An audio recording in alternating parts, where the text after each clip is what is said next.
Hello guys, இவங்க பேர் தான் சௌமியா. உங்கள் டீமுக்கு புதுசாக வந்திருக்க டிஎல். உங்களுக்கு எதாவது டவுட்ஸ்னா இவங்ககிட்ட கேட்டு கிளாரிஃபை பண்ணிக்கோங்க. Okay madam, please take your seat. Thank you sir.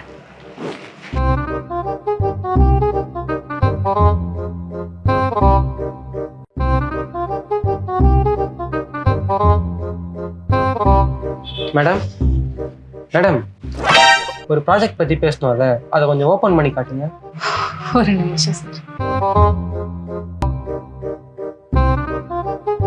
என்ன மேடம், எதாவது மிஸ் பண்ணிட்டீங்களா? ஃபோனு வந்த உடனே வச்சேன், இப்போ காணும் சார். இதோ இயற்கை மேடம் ஃபோன். என் ஃபோன் தான். சரி மேடம், ப்ராஜெக்ட் ஓப்பன் பண்ணி காட்டுங்க. சிஸ்டம் எப்படி ஆன் பண்ணுறதுன்னு தெரியல சார். கெட்டப் இப்படிதான் ஒவ்வொரு ஆஃபீஸ்லையும் சொல்லி தெரிஞ்சிட்டு இருக்கியா?